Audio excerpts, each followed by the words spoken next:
ನಮಸ್ಕಾರ ಗೆಳೆಯರೆ. ರಾತ್ರಿ ಒಂದು ಮ್ಯಾಚ್ ಆಯ್ತು, Mumbai Indians versus KKR. Mumbai Indians ಈ ತರ ಮ್ಯಾಚ್ ಆಡಿದರೆ 5 ಸತಿ ಚಾಂಪಿಯನ್ ಟ್ರಾಫಿ ಆಗಿದೆ ಅಂತ ಟೋಟಲ್ ಅನಿಸ್ತಾನೆ ಇಲ್ಲ.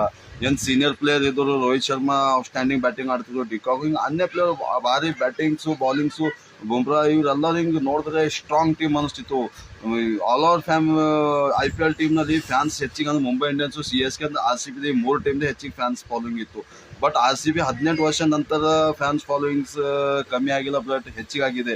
ಬಟ್ ಮುಂಬೈ ಇಂಡಿಯನ್ಸ್ 5 ಸತಿ ಚಾಂಪಿಯನ್ ಟ್ರಾಫಿ ಆದರೂ ಈ ತರ ರಾತ್ರಿ ಈ ಸೀಸನ್ ಅಲ್ಲಿ ಮ್ಯಾಚ್ ಆಡಿದೆ, ಈ ತರ ನಾ ಎಂದೂ ಅನ್ಕೊಂಡಿದ್ದಿಲ್ಲ ಮುಂಬೈ ಇಂಡಿಯನ್ಸ್ 5 ಸತಿ ಚಾಂಪಿಯನ್ ಟ್ರಾಫಿ ಗೆದ್ದು ಬಿಟ್ಟಿದೆ ಅಂತ. ಏನ್ ಬ್ಯಾಟಿಂಗು, ಏನ್ ಫೀಲ್ಡಿಂಗು, ಏನ್ ಅವ್ರ ರನ್ ರೇಟು ಗೊತ್ತಿಲ್ಲ. 147 ರನ್ ಮಾಡಿದ್ದಾರೆ. ಅದೇ KKR ಈಸಿಯಾಗಿ ಮ್ಯಾಚ್ ಗೆದ್ದಿತ್ತು. KKRಗೆ ಇದೊಂದು ಮ್ಯಾಚ್ ಗೆದ್ದರೆ ಇನ್ನೊಂದು ಅವ್ರಿಗೆ ಕ್ವಾಲಿಫೈ ಆಗೋಕ್ಕೆ ಅನುಕೂಲ ಇದೆ. 15 ಪಾಯಿಂಟ್ ಗೆಳೆಯದೆ ಮುಂಬೈ ಇಂಡಿಯನ್ಸ್ ಯಾವ ತರ